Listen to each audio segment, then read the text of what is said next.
Biya Kamal Kanor Online TV kajan guasame ban arwachime ban jalling arwajadan balinga jan guasame ban ling na arwajadan tore wi ka gambela hen wala shangwal ngwan ka fay ngwan ron kina daro jan dang ro ngwan kan konore arwachime de jogono jen nyak nas ko ken ki gorba and jen be subscribe Kanor Online TV ko yeler content ban non ka rewi ka gambela bien ka chwalinga gwa ka tong maintenance goro ba jen bi notification bell bi jetwan and there balinga jan guasame shit kamen chaling no wen shaladi nene chanwer to one kabre we ka gambela kuma gambel shalan go tega nwara yakap kan nwara to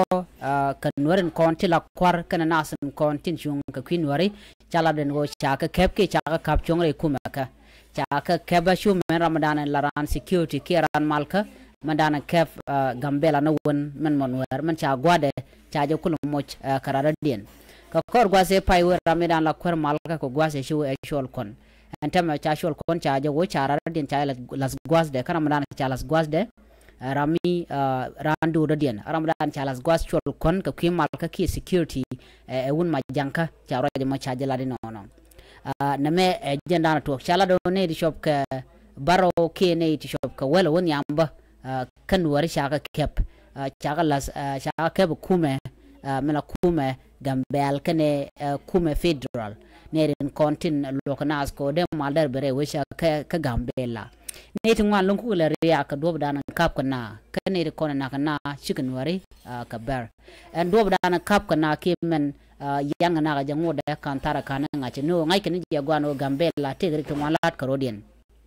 an wala ga shang wal ngwan chikamen sha nyogo nin ba sha mang nu war sha ga magre wisha ka wan toa ko won bi shal ke pure chikamen shaling kane de kona yan ka pan ke pan ke je kuma gambela charo ma chaja kwen ka social media ko dob dan ci ngaro de lat ke je lere me jen la dan yin link ku gambela ka man dan le rode kan bara ko na shi nori kan kamare we ka wan toa ka pure chala de kan jel kan lo kap kan mut kap kan nori ka roja do den cha nyo la chala den o shi kuma gambela kan federal ki Ethiopia Defense Force kan wen wini ko be kan e content channel cha ka mak be kan ka lo jok no mo mi shala di no men kuna la gay long ne content jen tin wan wer wa kan pinyin wini ka pure kan ka nywa ke bar de general we ka so Sudan jen ga ka pushala ka roja dan shalat ke je ne me jen dan li nga jen gwasme ka kuiler kontore we ka gambela ka rik ko lat ka rodien ne me jen dan ling nywa ne ko ken ko biatin content be tin kan yen kan ling ka kui gambela kui malka ki kuiring den tok ben ka chwalinga gwa ka dob dan pai ka to ga je biata ka mal bye bye